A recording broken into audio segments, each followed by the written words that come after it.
Ya, soifua manuia I lau sunga. Funga. Malo, ya, tatu tau fai Talofa Mulipola nei tai au le fo wa mai tu watu. Ya, dunga tatu penga tu fai langi le mai mo mai tatu turu ya turu mamau. Ya, mai se fo o Samoan nei. Ya, ole antole na ya le fionga ya Mulipola ya ole a Kapeteni le tatu. Ma, ya. O te manatu le tatu le me fa solo nei tai au. Ya, ole fisili lava ia tu sa lava fa mole Mulipola. O le mai te watu o le olo ta pena le tātou wa fau. O le asi o ta ngai mo wai pi fau le whalongo. Le ngua fau le o le tātou wa. E mwhai ona e sau no le ale mafu anga le hafu isi tā ua. Ia o le ngua fau le o whai ngoi nei le tātou fau tasi wha mole. Ya, wha mole wha sili. O le ngoa nei o le se ngoa sili o na tā ua. Lia. O le a o le whailoa atoa tulanga o le ngoa lea o le Fiatauilevasaloloa. A o le ngoa le nei e le se inoa ngā maua se whangai le ele po o lunga le ea. Lia. O le ngoa lea o le Fiatauilevasaloloa na maua I lunga o le sami. O le sa I linga malo. Ia a wafo ia tulanga pe o na iai sa I malo o aso o ana mua. Le mafuai le suafa lea. Ia o le suafa foi lea. Ia o le suafa tāua. O le ainga sa Mulipola. Lia. Malo, whaafitai. Ia, ma nei o le wa. Tala foi la le tulanga ia. Na o sina wha. E moa na wa foi le sinifia le tuno le tulanga. I le ngō le tātou wa.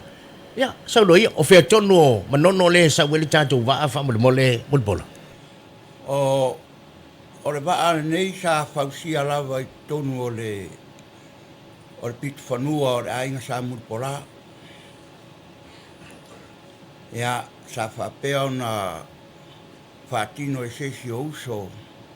Ia, ua le umarenga ruenga au maranga atu o ia tunu e mamau. Ia, le arola sa mariu mai loa le whtaenga ia au pau kai sarika. Whapena roa na mātou whaumaina roa. Ia ma whapena o nā ngai mai roa. Ware whamoe nei. Au ngā ruenga sa whaatino rawa I tonu o sa koi. Te mea lo suai le whaarolonga le ainga sa Mulipola. Ma pa ia le ainga sa Mulipola. Ia le marufo I lea le whaitu. Ia tau pa Mulipola, lua kuku, ma le alo le mani atoa. Ia whapea le whitarainga ia au pa au ma le mamano le whaitu o sa rua. Malo, sau noa. Malo, mana ia leua. Whaata fo I ma whailo wa fo I le sirfia le tātou tunu. Ia tātou se e mai loa lea. Ai tātou tele I se e atu I lo o waa mai so le tātou waa. Mulipola o se teimi mua lea wa e whaafoina e ia se vautasi po mea wa loa fo I tausanga. Ia ma wa lewa fo na i lea nga waa. Ia malito mai I lau fionga e whaatino ai le tūlanga lea asa Kapeteni wha mule. Lau sunga e. O le vaitaimi o le whatoa taunu umaia le whiarofani I nei Samoa. Le se o tuunga mua le whiarofani. Sa au amai ai le waa o lo mātou foi a inga. I sa tuilangi. E whai noa o le vai a bea. Okay. Le sa o le o raktura I mua na. Ia a o soifua si o mātou tamamatua ia Mulipola pesa po o li a taua. I nawa I tau, ia o au sa au mana o te fialo. Ia ai sau si o tamae na te whaatino ina atua le whamoemoe. Ia ai peitai o mana o tama. Ia o te whaafoina le wa. Ia ai o mai tama e whaapenao na te whaatino ina le ngā ruenga. Ia o le aroina o le wa. Malo whaaftai. O manei lo winga I le fau ia e te oele tūlanga I le tau aveina ma le tūlanga fo I le taitaina o se Auvaa I lunga o samia mai se lava whaanga tama I le tai. Mulipola ta se e mai le titi le tātou waa. O le waa tātou se waa fau po se waa tuai ia a le a fo I le tūlanga I lau silasila le tūlanga o lo oto I le tātou waa le temine. Ia. O le waa nei o le waa fau. Ali. o le va fou o leo wa fato a umana fai ia ta pena mai lo fa mo mo o malo pe ona yai fa mo mo lo ar fai va yai le nu i fa anga tai i lunga sami ia war fu ar ta to fa nga malo o le va fou la le va leo le ia tau o le Vasaloa To fia a to lo Auvaa Mulipola. o le na fuafua ona o tulaga o le umi o le va'a o lai ai e ana mafuafuaina lea ma le talaiga iā aupa'au ia e lē aogā le tele o le nofoa ae lē fetaui ma tulaga o le fa'amoemoe o ia lea la ua fa'atino ai le aua'a ma loga gumela ia e 30 ma le lua le aua'a o le va'a.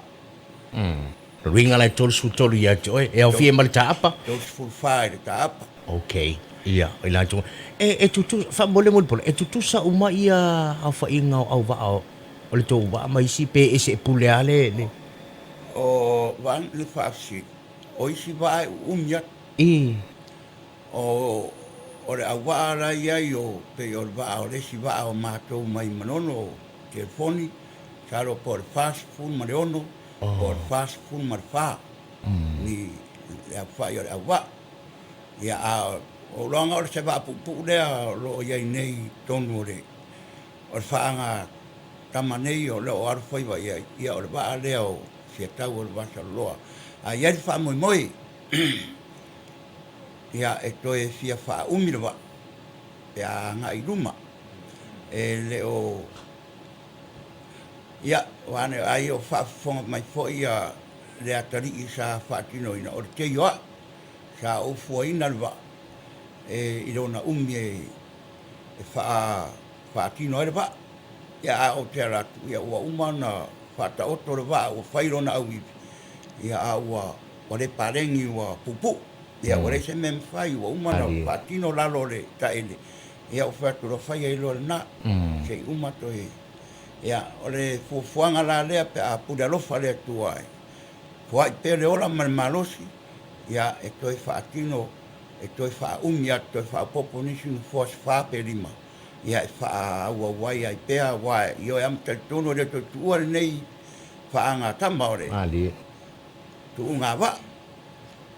Ma lo wha aftai. Ma na ia le wha longo ia. O mea fu isa mātou le lua le wha o le ala fu ina la la ino wha afsiri. Ia ka mātou ia na alpau al mea le tautala. Ia ai le lua fu e mātou fuanga ia au tō lo tō le lei. O le a se wha tau tonga le tātou Auvaa. Wa tātou whātai tai mai o fia fwoi mai la le sau mai o. Wa tātou woi whātai tai mai o. Lima, Wa tātou whātai tai mai le sau o le tātou vai o le lai tū e ngā te ane whareula. Ia, lea rama. Ia, o le asa mua whato au mai ai mai tai manono na mai la sa asa na fua loa. Ia sa fua lava tai lot. Ia, sa o le ma to te nafa nei ma camp i o i Vaiala. Ia o ina fwoi sa tau ere wa. Ia o le taimi sa mātou tamu whai e a ngai o e fia turi mai se mātou taimi. O le sifuru tasi na i sifuru rua taimi on tai. O au lole e kua mawhatia ale au wa e le la. A sa tamu whai ai whai. Ia ona o le fia maua se ngumela. E whapena ona Fua ia ile. Fua ia ile anga i luma.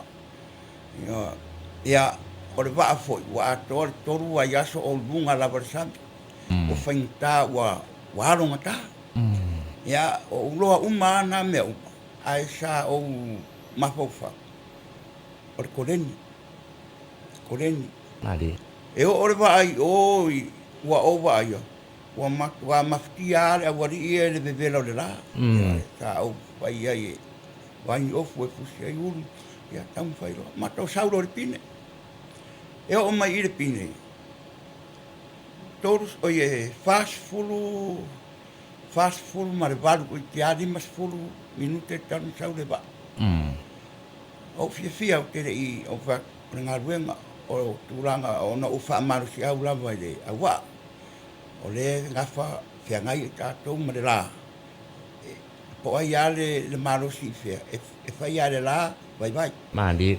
a o le koleni koleni ia e tato yo foi ko fai mai fo ia to yo lo foi fa rua ia mai ia fast food fa ia o va ala ma fa ba ia si ro ma va aiuta i rastona ia o la aiuta terminei ia la wa uma toe fai uma vese le meo tino sa ma fai fa fo ia la toe fua e vali nei ia on toe fua i rola ia le mo ata ia fa pena lo foi to tu foi tai ia mo toe fa tino i foi toe fianga i foi o toe mai foi le stain ke toe vai le anga i luma la o le wa ia ma o le si me o le foto a matan ta mo ta mai lungo vai lima ia mo ia sa koleni luva ia so mai tai ia koleni ai le nga le koleni le men fai tai na le onga o le aloa a tama fo ia ma koleni atuai mangai tangata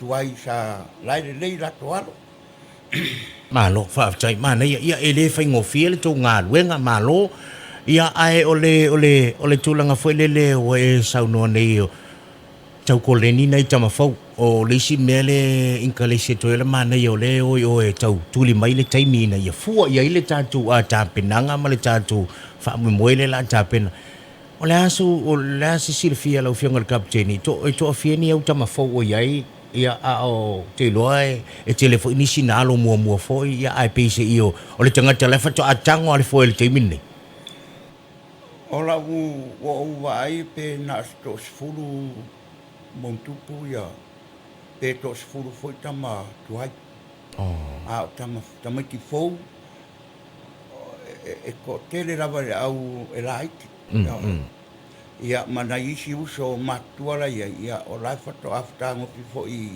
e alo le fa mo la wa ia wa tino wa feololo mai e de maua le ato toanga e alo le va mali a o le anga ia te au ia la to la fa tonu wa mo va fa tonu wa nei va yaso man va yaso fo ia o fa ia o tato Auvaa tau no o tu la va yaso fo ia o tino mai ma ato to le mai o lo to fa mo le to fa tino na ka ko ngan wenga wa a o le Auvaa tato to right ore turanga ia tu sauma le o tou ia tos fumalua e fai ngofia tato ngaruenga ore a fatino fatasi ma va fast food montupu la to Auvaa en fai la to pe a fa pe tu sauma tos fumalua malo va tai tanto ngolai o le pine fa mole Mulipola ta penanga lau sunga fo le kapeteni ia pe foi fa oso o le ase por kalame o ta oto mo le temi ai le nei ba te lo e sina swing o por kalame si temi ai mo le temi nei o le ase vai ngalo ma fo ia pe foi fa oso ia ma le temi to sui ia po fiatonu le vai ngale te ma fo to sui ia pe foi le tatusa o le sia o nga sirio na ta ua le o nga le mai le tu unga le sa o ta ua mua ali sa o mai ai vai avea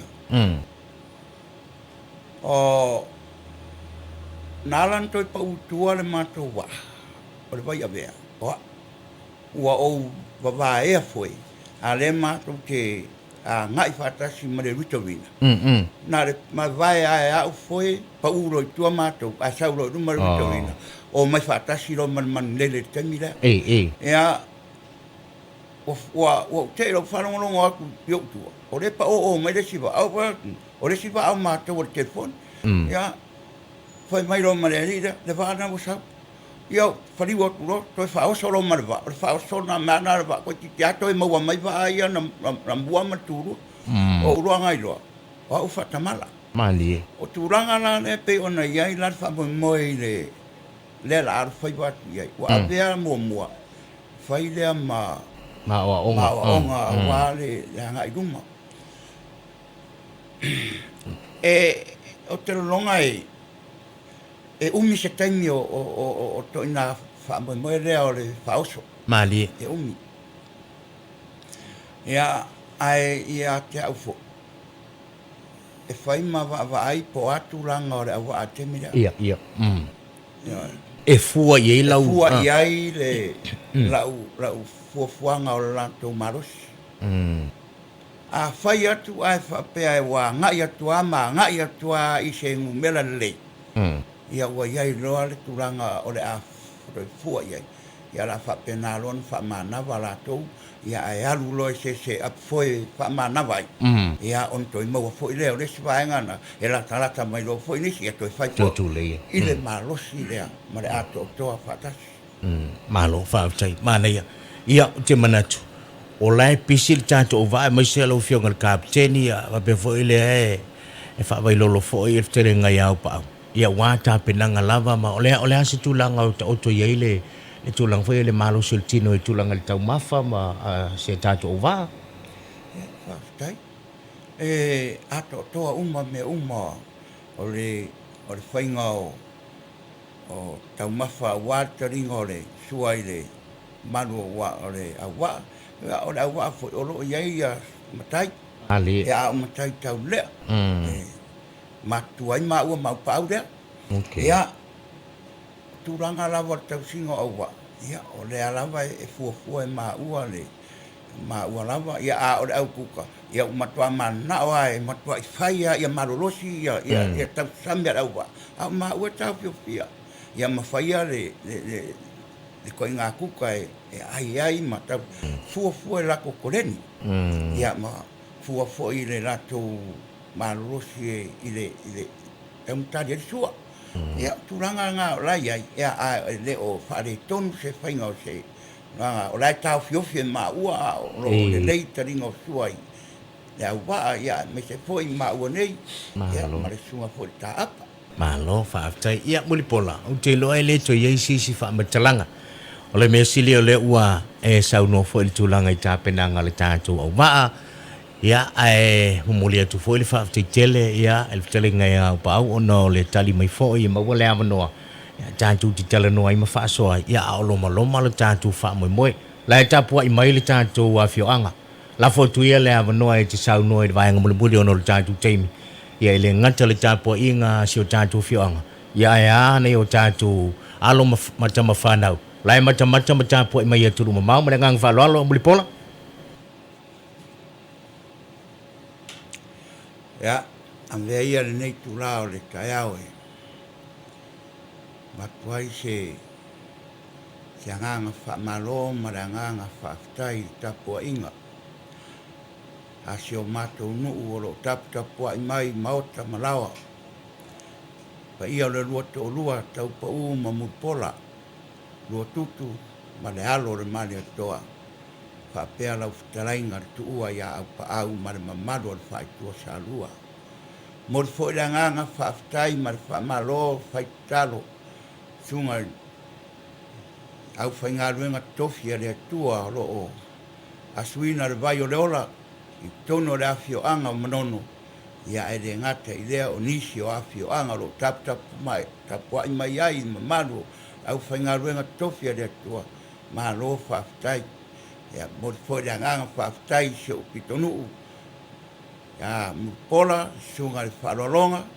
Ia whapea fo i pa ia roto ai nga sa Mulipola i tu pai fia. Mai se ia. Mamaru ia te oi. Kula o tato a inga. E ui tato le o Auvaa whatasi o lo e ia tunu mamau. Ia i lau whitarainga pa iau. Ia ai whaafitai o lo e tapua i mai lava ia tunu mamau. I tato whaamoe moe. Mai se fois pa ia o se o matu a inga. I whale a ria. Ia. Watu le nganga whaafitai. Malo. Tai tapuai. Whaafitai fo ianga le lei mai. Whaafitai alo lofa mai. Whaamoe moe ro aru whai watu iai. Ia unei. Ia tarainga ia au pa au. Mai se pa ia o le. O le Auvaa o whiwhiria. Ia. I oi lava mtaritonu. O lo tau tapua inga. O lo whapea o na manu i ai mea uma. Whaafitai le pa ia o le ruata o lua. Ia. Tau pa u. Mai se e o lo lango malosi ia wale whaamoe nei, au paau, ia, ma le mamaru o le whaaitua o sarua, ia, le manuia lava i mātou nei. Taimi, ia, la se aso, whapena no tātou wheiroai, taimi au ruma, ia wale aro whaiwa atu, ia, talo lava i le atua, maua lo tau soifua manuia, maua lo tau soifua rosi, ia whapena o na taputapua i mai ai, ma su mai ai, ma tātou wheiroai.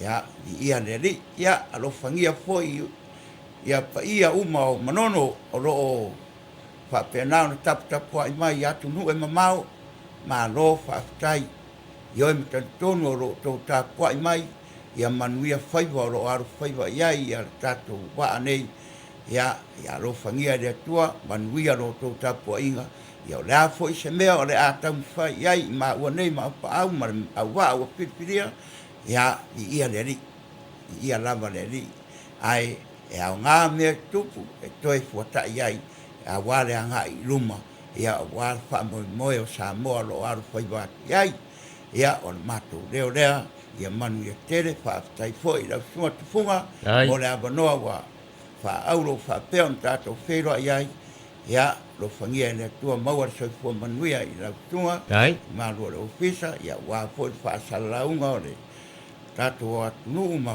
whapena mori mga ona wale whaairoa atu, ia, maua pere malosi, maua le ola, maua le poto e whaatino ai ngā ruenga, ia, maua sa maola ma upa au, ia, whaai wai ngā ruenga o loo whianga iai, ia, manu ia tere lava le nei tai au ma le anganga whaafitai. Malo,